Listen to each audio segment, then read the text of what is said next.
League of Legends is about to release patch 11.11, and Riot's looking back at some of the changes they had made earlier this season. These adjustments will target a plethora of items, as well as adjust some runes to outline playstyles a bit more. Let's take it from the top.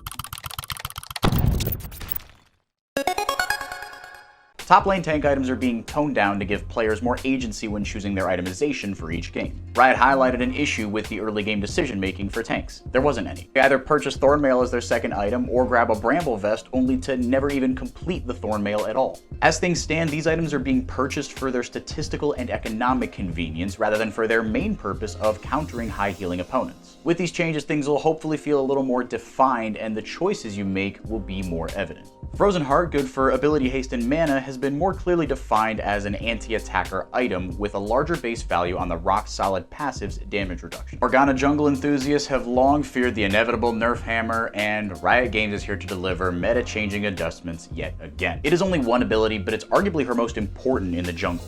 The damage to non-epic monsters that her W deals is set to be scaled back from 185 to 155%. Senna will see some of the most notable changes though, with nerfs to her passive, but her Q's healing will now scale with lethality, her E now grants and scales with AP, and the damage on her ultimate is getting a buff via even more AP scaling. To avoid the abuse of Frostfire Gauntlet, Senna's most dominant build due to its tankiness, the devs are bringing power back to the more supportive builds with more lethality and AP. Her range growth is also being slowed down since it's been scaling rather quickly ever since her Mist got buffed way back in patch 11.2. These changes should bring Senna back to her original intended form of being a squishier AD carry. Everyone's favorite pop star, Seraphine, is getting a major buff, skewing her more towards the mid lane version of herself. This starts and ends with her shields. Her base shields for herself and her allies are both getting significant buffs at higher levels.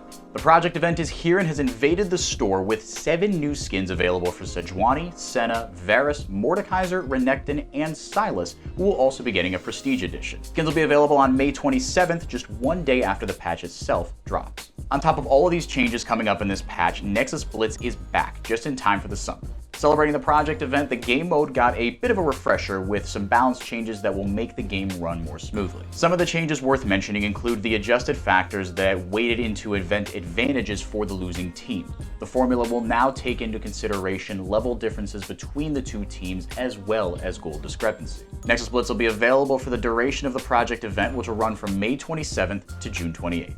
For more information on patch 11.11 and its implications for solo queue and the professional meta, make sure to visit .esports.com.